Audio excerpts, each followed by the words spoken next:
Hey everyone, back again. Welcome back to another video review. This time, everyone, we are going to be taking a look at the Transformers Robots in Disguise episode, Sphere of Influence.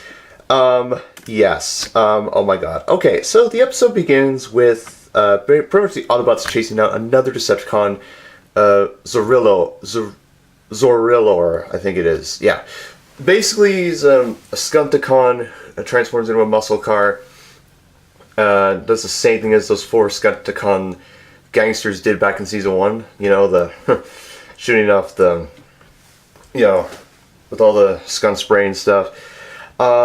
They track him down in a cave, and thanks to Drift, Jetstorm, and Slipstream, they're able to take him down. Meanwhile, because basically he actually has a sphere. What does it do? Well, basically it turns out that after they contact Optimus Prime, it turns out that it's the sphere of Doradus. Oh boy. And this obviously leads to, well, basically what happens is the sphere pretty much changes and manipulates everyone's minds. So that night, Bumblebee decides to guard the sphere. And then he comes out and says, hey, what's going on? It's like, oh, because I mean, basically, the plan was to take this for the sphere to be returned back to Cybertron.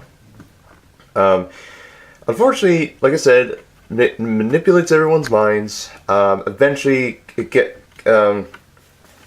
basically, they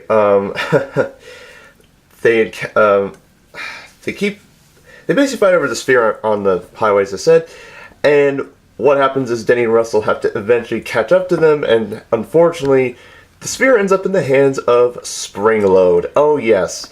For those of you who don't know, basically, we all thought at the end of season 2, after Decepticon Island, that he was one of the many Decepticons that was captured aboard the Alchemor. Unfortunately, that was not the case. Somehow, it's not explained in the episode how he escaped. How he escaped the stasis bomb and how he got off the island, but he got away with the sphere. He gets away with the sphere.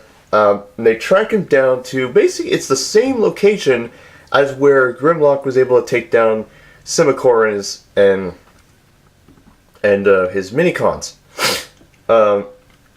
So they track him down to that, and basically the sphere pretty much continues its little shenanigans with the Autobots, and they figure out that they need to neutralize its power. So they get some the coiled wire, and a battery, and while they do that, they keep their goal is to try and just not focus on the sphere, but focus on trying to take down Springload once and for all. Unfortunately, Springload eventually gets to the chamber and is about to activate whatever it is that's in the sphere, and basically, thankfully, the Autobots arrive in time, and they manage to neutralize the sphere. It shatters, and then they're eventually able to finally take down Springload once and for all, and they promptly arrest him, and that's the end of him. So pretty much at the end of the episode, they scrap the remains of the stasis pod, and pretty much at the very end, you see the map of Doradus pop up for a second before it goes bye-bye. And that is the end of the episode. All in all, it was pretty good. It was interesting to see the sphere. I knew it was a myth. I mean, heck, even Optimus said it was a myth. Springload, obviously, I kind of had a feeling we were going to see him again, because we didn't see him in the final battle in Season 2, which kind of explains, where's Kickback? Does Kickback captured, or is he somewhere on the island? Or somewhere on Earth? Because if he is, then, yeah. Because we all know that, Steeljaw and his gang, they're all back on Cybertron in Cybertronian prison. So, yeah, but, now, of course, this episode, we didn't see Stunticons and we didn't see Soundwave. So, or the minicon trick out that we saw back at the end of Defrosted. So yeah, all that was good. Like I said, it was a good episode. Nice seeing the sphere. Reminded me so much of Transformers Cybertron with the Cyber Planet Key map that Vector Prime had. It was interesting, yes. But did that map shatter in Cybertron? No. This one, yes, it did, and yeah. Yeah, and just, like, I mean, yeah. So pretty much, I think that will be the last we'll see of Springload, unless somehow he frees himself, because he did that back in season 1, when, like, and then that's the episode when that's the episode where he frees Quillfire and they go nuts with that futuristic tank drone that looked like Tankor from Beast Machines. But all in all, like I said, this episode was very good. It'll be very interesting to see what will happen the next episode.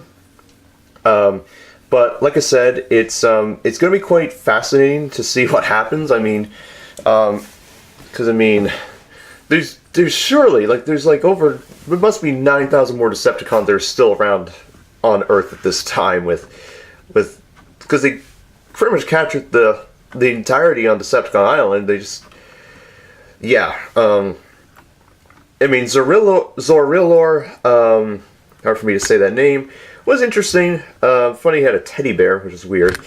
And he shares the same traits as the Season 1 Stunticon gangster team.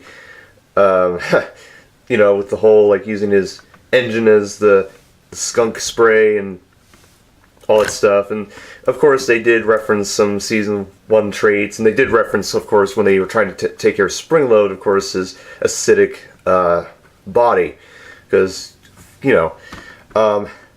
So, yeah, all in all, it was a good episode. Like I said, pretty interesting, to say the least. And like I said, I'll be very curious to see what will happen in the next episode, whatever happens. So, because hopefully there's got to be more clues as to, there's got to be more clues as to why Soundwave has Bumblebee's Decepticon Hunter, because if he's going after if he has this Decepticon Hunter, is he after everyone else's Decepticon Hunter? Because I know Drift doesn't have one, and neither does Grimlock, so, which just leaves Sideswipe and Strong Arm, because they have, no, Sideswipe has a sword and Strong Arm. Yeah, Strong Arm's the only one with the Decepticon Hunter. But anyways, good episode, as I said. I don't think you'll be disappointed by this episode. It's very satisfying. And it's great that Denny and Russell had some major involvement in the episode. I thought that Denny was going to die when Springload made contact with the sphere, but not the case. Thank God.